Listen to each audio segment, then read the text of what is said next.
पुण्यातील हडपसरमध्ये एका नामांकित रुग्णालयाच्या स्वच्छतागृहात बॉम्ब सदृश्य वस्तू, बॉम्बशोधक पथकानं वस्तू ताब्यात घेऊन केली निकामी. तर प्रकरणाचा पुढील तपास पोलिसांकडून सुरू. उत्तर प्रदेशात आलेल्या भीषण वादळी वाऱ्यामुळे आणि चक्रीवादळामुळे मोठी हानी झालेली असून राज्यातील विविध भागात आतापर्यंत 45 जणांचा मृत्यू.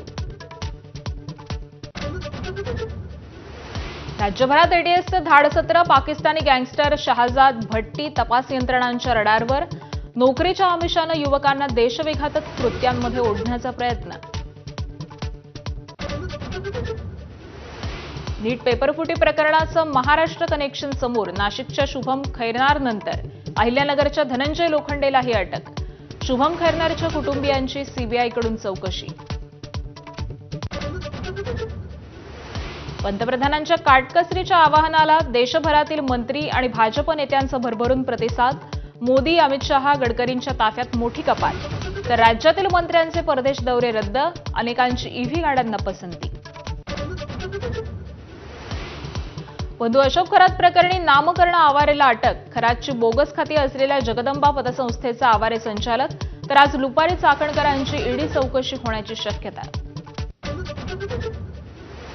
नाशिक टीसीएस धर्मांतर प्रकरणी मास्टर माइंड निदा खानला आश्रय देणं मतीन पटेलला भोवलं.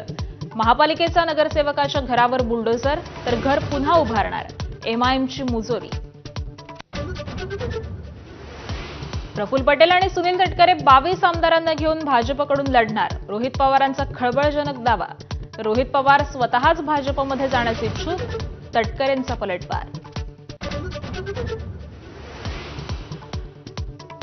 अमूलच्या दूध दरात प्रति लिटर 2 रुपयांची वाढ. 1 लिटर दूध 66 रुपयांना मिळणार.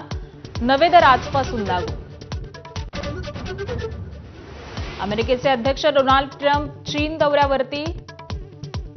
मस्कसह 17 सीईओ उपस्थित. इराण अमेरिका युद्ध, टॅरिफ वॉर, तैवानमधील तणाव आणि जागतिक अस्थिरतेच्या पार्श्वभूमीवर हा दौरा.